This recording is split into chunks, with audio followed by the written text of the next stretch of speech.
இனி வருகின்ற அனைவரும் குற்றவாளிகளாக குற்றவியல் சட்டத்தின் கீழ் தான் வழக்கு தாக்கல் செய்யப்படுகின்றன.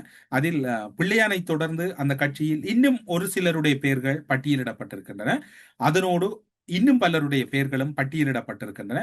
குற்றத்தடுப்பு புலனாய்வு பிரிவின் சுரேஷ் அளவோடு சேர்ந்து இயங்கிய பலர், இராணுவ புலனாய்வு பிரிவில் இருந்த பலர், போலீசார் என்று பல வகைகளில் பலருடைய பெயர்கள் பட்டியலிடப்பட்டிருக்கின்றன. இது குற்றத்தடுப்பு புலனாய்வு பிரிவினர் உயிர்த்த ஞாயிறு தாக்கல் தொடர்பாக மேற்கொள்ளப்படுகின்ற விசாரணை. புலிகள் அமைப்பின் ரகசிய கணக்குகளில் சர்வதேச ரீதியில் இருந்த பல கோடிகளை சுரேஷ் ஆலே, கோட்டாபாய ராஜபக்ச மற்றும் கொழும்பு பயங்கரவாத குற்றத்தடுப்பு புலனாய்வு பிரிவின் அத்தியட்சகராக இருந்த போலீஸ் பொறுப்பதிகாரி பிரசன்ன அல்விஸ் மற்றும் சட்டமாதிவு திணைக்களகத்தின் சிரேஷ்ட உறுப்பினர்கள் இணைந்து தனிப்பட்ட வங்கி கணக்குகளில் வைப்பு வைத்துள்ளமை தெரிய வந்துள்ளதாக சிறில் பிரியந்த என்கின்ற சிவில் சமூக செயற்பாட்டாளர் குற்றச்சாட்டுகளை முன்வைத்திருக்கின்றார்.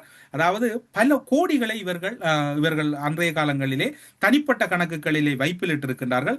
2009 ஜூலை 21 சுப்பிரமணியம் சுபகுமார் என்ற புலிகள் அமைப்புடன் தொடர்பான ஒருவர் கைது செய்யப்பட்டதன் அடிப்படையில் தான் இந்த சர்வதேச விவகாரம் கையாளப்படுகிறது. இந்த சர்வதேச விவகாரம் கையாளப்பட்டதோடு சுரேஷ் சாலை தான் கோட்டாபாய ராஜபக்சவின் முதன்மை அதிபதியாகவும் எல்லா குற்றச்செயல்கள் நாசகார செயல்களை இயக்குகின்ற இயங்கு சக்தியாகவும் இருந்ததாக குறித்த சிறில் பிரியந்த அவர்கள் குறிப்பிட்டிருக்கின்றார். அவர் குறிப்பிடுகின்ற போது இன்னும் ஒரு விடயத்தையும் கூறுகின்றார். மேலும் 8 புலிகள் உறுப்பினர்கள் இவருடைய முதல் கைதானவரின் வாக்குமூலத்தின் அடிப்படையாக வைத்து மேலும் 8 பேர் கைது செய்யப்படுகிறார்கள்.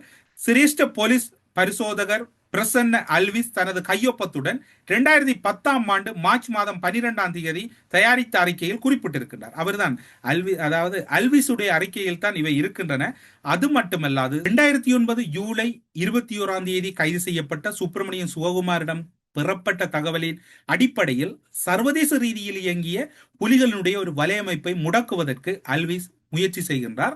அல்விஸிடம் அந்த பொறுப்பு கோட்டாபய ராஜபக்ச மற்றும் சுரேஷ் அலவால் வழங்கப்படுகிறது.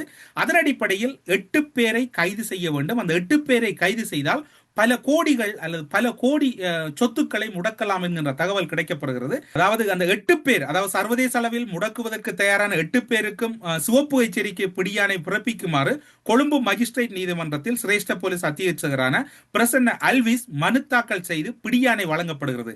அந்த 8 பேரையும் கைது செய்ய வேண்டும் என்று ஒரு பிழையான அறிக்கை தயாரித்துத்தான் இந்த பணத்தை பெறுவதற்காக, அதாவது அந்த புலிகள் அமைப்பினுடைய முக்கிய பிரமுகர்களிடம் இருக்கக்கூடிய பணத்தை கையகப்படுத்துவதற்கான முயற்சி சுரேஷ் ஆலே, கோட்டாபாய ராஜபக்சவால் அல்விஸ் மேற்கொண்டதாக கூறப்படுகிறது.